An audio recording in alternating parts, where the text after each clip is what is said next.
Right మరో breaking news చూస్తున్నాం. ములుగు జిల్లా మంగపేట మండలంలో గుప్తా నిధుల తవ్వకాలు కలకలం రేపాయి.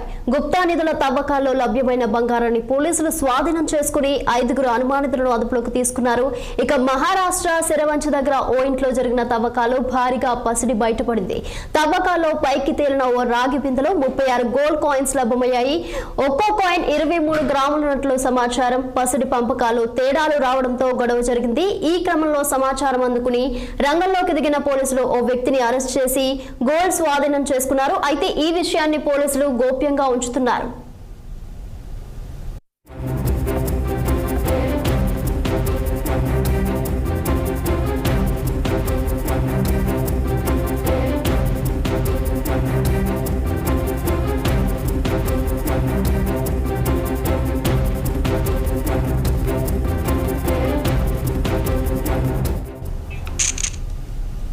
ములుగు జిల్లా మంగపేట మండలంలో గుప్తా నిధుల తవ్వకాలు కలకలం రేపాయి. గుప్తుల నిధుల తవ్వకాల్లో లభ్యమైన బంగారాన్ని పోలీసులు స్వాధీనం చేసుకుని 5 అనుమానితులను అదుపులోకి తీసుకున్నారు. ఇక దీనికి సంబంధించి మరింత సమాచారం మా ప్రతినిధి రాకేష్ ఫోన్ లైన్ లో అందిస్తారు. రాకేష్. ఎటూరు నాగారం ఏజెన్సీ గుప్త నిధుల తవ్వకాల ముఠా నుండి పోలీసులు బంగారం స్వాధీనం చేసుకున్నట్టు అనుమానాలు వ్యక్తమవుతున్నాయి. స్వాధీనం చేసుకున్న బంగారం ముఠా సభ్యులను మీడియా ఎదుట ప్రవేశపెట్టకపోవడం అనేది కొద్దిగా అనుమానంగా ఉన్నది. వైరల్ అవుతున్న వీడియో, బంగారు బిల్లలు, ఫోటో ఎంతవరకు నిజం అనేది తెలియాల్సి ఉంది. అంటే ఇప్పుడు వీడియోలో చూసినప్పటికీ మనకు ఒక మహిళ చెప్పిన వివరాల ప్రకారం అయితే మహారాష్ట్ర నుంచి గుప్త నిధులు తవ్వకొచ్చి మంగపేటలో దాచిపెట్టి అదే పంచుకునే, అంటే వీళ్ళందరూ పంచుకునే క్రమంలో వీళ్ళకి గొడవలై ఇది చిలికి పోలీస్ స్టేషన్ మెట్ల ఎక్కడం జరిగిందని తెలుస్తుంది. అయితే నెల రోజుల క్రితమే వీళ్ళని అదుపులోకి తీసుకున్నట్టు పోలీసులు అదుపులోకి తీసుకున్నట్టు సమాచారం. అయినప్పటికీ కూడా వీళ్ళు ఇంతవరకు వెలుగులోకి రాకపోవడం అనేది అనుమానాస్పదంగా ఉన్నది. మళ్ళీ ఇది ఒకవేళ బంగారం ఏమైతే ప్రభుత్వం చెందిందా అంటే బంగారం దాదాపు 8 కోట్ల విలువ చేసే బంగారంగా చెప్తున్నారు మహిళ. ఈ పంచుకునే క్రమంలో గొడవలు జరగడంతో ఈ వీళ్లకు పోలీస్ మెట్లు ఎక్కడం జరిగిందని తెలుస్తుంది. పోలీసుల బదులు 5 వ్యక్తులు మహారాష్ట్ర సిరివంచ దగ్గర ఉన్న తవ్వకాల్లో బయటపడ్డ రాగి బిందెలో 36 బిల్లలు, ఒక్క బిల్ల 23 గ్రాములు అన్నట్లు సమాచారం. దాదాపు పోలీసులు వీరిని ఇప్పటివరకు అదుపులో తీసుకొని ముందుకు మనకు అంటే వాళ్ళు అదుపులో తీసుకున్నట్టు కూడా మనకి ఎలాంటి సమాచారం ఇవ్వకపోవడం అనుమానాస్పదంగా ఉంది. Right Rakesh, thank you.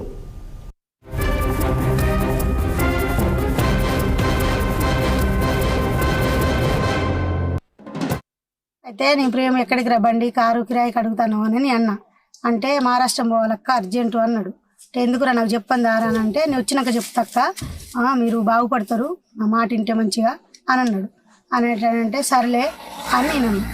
సరే మరి జాగ్రత్త పోయిరా అంటారు అని చెప్పినాక ఏమైంది, పోయినాక అడిగిపోయినాక ఇటు సంగతి అని నాకు చెప్తుంది. మరి బంగారం అంటే మంచి ఉంటుంది, షెడ్ ఉంటుంది, కొద్దిగా జాగ్రత్తగా ఉండి నేను చెప్పినాక తీసుకొని వచ్చినాక మా ఇంటికన్నా పెట్టిరు. ఇక అనేసి మరి అది బంగారం అంటే మంచి ఉంటుంది, షెడ్ ఉంటుంది, అది మంచిగా చూసి తెచ్చుకోండి, మరి అన్ని జాగ్రత్త రండి అని నేను చెప్పినాక సరేలే అని వచ్చినాక మా ఇంటికి వచ్చినాక మా ఇంటికి అడబెట్టినాక 3 అయింది, తెల్లజాను 3 అయినాక లతన్న అమ్మాయి అన్నది, లత అన్నది కదా, మరి పంచుకుందాం పట్టు, మళ్ళీ ఆడిడ పెట్టుడు ఎందుకు, మనం తెచ్చినప్పుడు ఏం కాలే కదా మనకి అనేసి నేను చెప్పిన. లత అన్నది నేను అన్నాక లేదు దాని మీద ధనపిశాచి ఉన్నది అక్క, దాన్ని 3 కోళ్ళం కోయాల 3 రోజులు కోసినాక మనం తల ఇంత ఎవరు దాన్ని పంచుకుందాం, నేనే పంచిస్తా, మీరేం బాధపడకుండా, దాని మీద ధనపిశాచింది, ఏమన్నా అయితే రేపు రక్తం కక్కుని సత్తారు, రేపు ఏదన్నా ఎట్లయినా నన్ను అంటారు అనేసి అని అన్నాడు. కిరాయికి రారాదు అని అంటే పోయినా సార్ కిరాయికి.